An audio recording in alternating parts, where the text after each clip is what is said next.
If you haven't checked your calendar today, it is August 27th, and that means it is the official retail launch of the Samsung Galaxy Z Flip. Now, a lot of you have probably already seen an unboxing of this device, but this is the official retail version that came to us via AT&T. So we're going to do an unboxing to see if there's anything different inside this box versus the other one. But spoiler alert, see how thin this box is? You can probably guess there's no charging brick inside. But before we get to the unboxing, I wanted to run through some of the specs. It's a Snapdragon 888 chipset on the inside, 8 gigabytes of RAM, 128, I believe, yes, 128 gigabytes of storage, and then also dual 12 megapixel cameras on the back, 10 megapixel selfie camera, and the display, which is foldable, as you can probably guess, is a 6.7-inch AMOLED Full HD Plus with a resolution of 2640 by 1800, but it does have a refresh rate of 120 Hertz. I would have liked to see a higher resolution display on this device, but honestly, if they're giving us 120 Hertz AMOLED, I'm perfectly fine with that.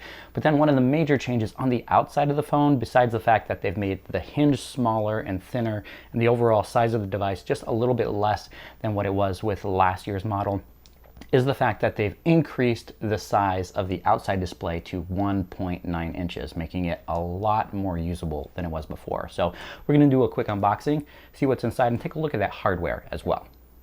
And here it is, the Samsung Galaxy Z Flip 3 5G, because if you don't include 5G in the name, it's not a good phone, apparently. But let's do a quick unboxing. AT&T was also kind enough to cut open our seals here to stick inside a SIM card so that we can test that out with AT&T's 5G network. So let's take off the lid and see what's inside here. We have the phone right on top. They have given us the beige variant. I'm assuming that the bottom color of the Z on the box here matches the color of the phone, but I'm not completely sure on that. This is, as I mentioned before, the 128 gigabyte variant. And then let's see what else is inside the box here. We have our SIM ejection tool, SIM card from AT&T right there. And then inside here, we simply have a USB-C to USB-C charging cable. And then the usual AT&T and the quick start guide. I'm assuming is in here. AT&T Personal Cloud, a service that you'll probably never use in your life, and the quick start guide right there. Simply telling us that we have a charging cable, SIM card, and a SIM ejection tool, and then some of the different features of the device itself. So we're going to set that aside and then take a look at the phone itself. So of course, the first thing we need to do is remove the plastic here.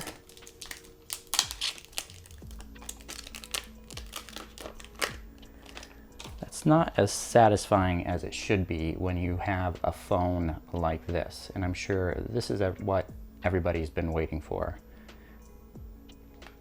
Being able to fold the phone right in half. And I have to say, this does look and feel very similar to the previous model right here in purple, but there are some distinct differences. Samsung has been able to change the design of the hinge a little bit so that the phone feels a little bit flatter. I'm not sure if you can tell here, but the gap between the two displays is about the same, but this one does feel smaller. I do like the not the tapered off edges, the flatter edges on the sides versus the rounded edges here. It simply didn't look as refined with last year's model with those rounded edges that finished off. Here, the fact that they're flat and kind of uniform across the edges makes it feel a lot nicer.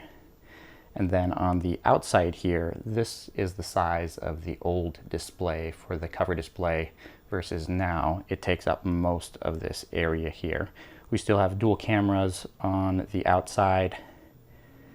And then on the inside, we have a 3,300 milliamp hour battery that will hopefully keep this phone running for a full day. That's probably my biggest concern about this device is battery life, simply because it has a particularly small battery when you consider how power hungry the Snapdragon 888 chipset is on the inside of this device. So let's run through the setup process really quick and then take a look at the software features on this phone.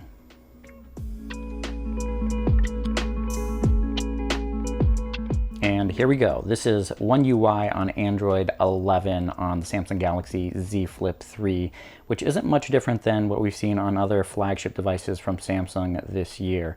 The app drawer is the same. We have the Google feed over to the left of the main home screen, and pretty much all the typical bloatware that you get on AT&T devices. This is a large, over large widget to the right of the main home screen, then an entire dedicated folder to AT&T apps. So if you are purchasing this from a service provider, especially in the US, expect to see something similar to this. We're gonna have AT&T, Verizon, or T-Mobile applications preloaded on the device, and then a couple additional customizations so that they can show you their services. As far as the display here, you see some discoloration through the camera. That is not present when you're looking at this. This is probably because of the different film layers that they have on top of the flexible display in order to make it flexible.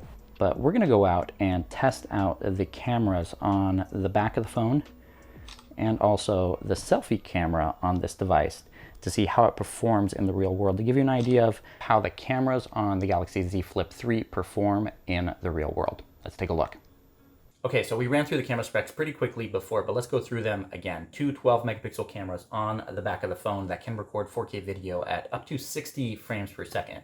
What we're looking at right now is 4K 30 FPS from the ultra-wide camera on the back of the device. And then you have a 10 megapixel selfie camera up front that can record 4K video at 60 frames per second as well. That's something that's really not that common, not even among flagship tier devices. There aren't that many that can record 4K video, let alone 60 FPS.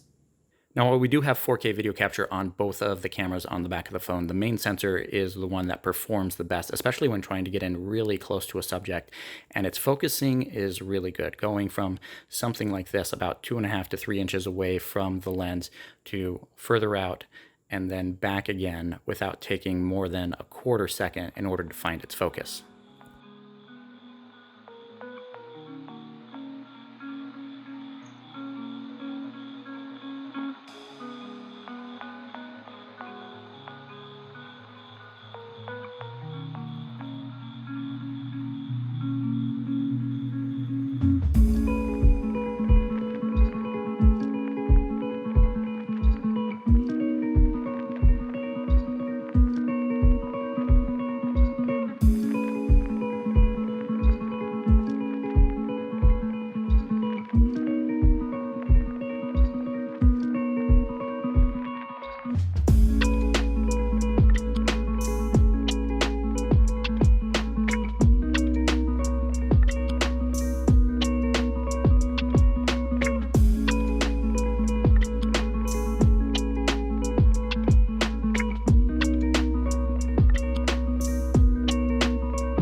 This is our kitty, just being a little bit lazy today, sitting in the sun.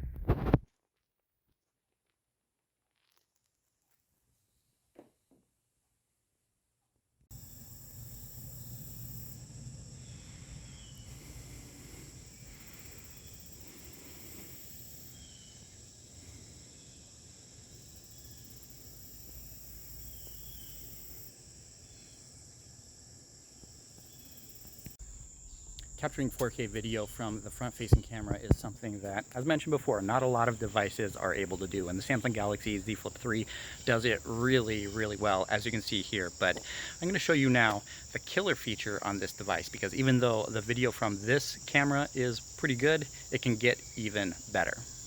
And here you go. Simply flip the phone shut, double press the power button, and you can start capturing photos and videos from the rear cameras on this device. Though there is one downside here. The video that you're looking at is 1440 by 1440 rather than full 4K resolution, which is a little bit disappointing. I haven't found anything in the settings that you can change that to be full 4K video, but hopefully they'll have an update coming soon that will allow you to do that. So there is a solution for this using the ultra-wide camera and the main sensor on the back of the phone to record video of yourself, and that's simply to turn on the cover display within the camera app and then not close the phone itself, and then hold it horizontally as you would with any other device capturing ultra-wide or main camera video from the rear sensors. It would be nice to be able to do this with the phone closed so that you're not holding it precariously, and in case it drops, it's protected, but at least there's this option for you.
And that's going to do it for this unboxing and camera test of the Galaxy Z Flip 3. Let me know what you think of the results in the comments below and whether or not you think the Z Flip 3 is up to the challenge of taking on other flagship devices this year. I do have a full review coming up, so make sure you subscribe to the channel and stay tuned for that.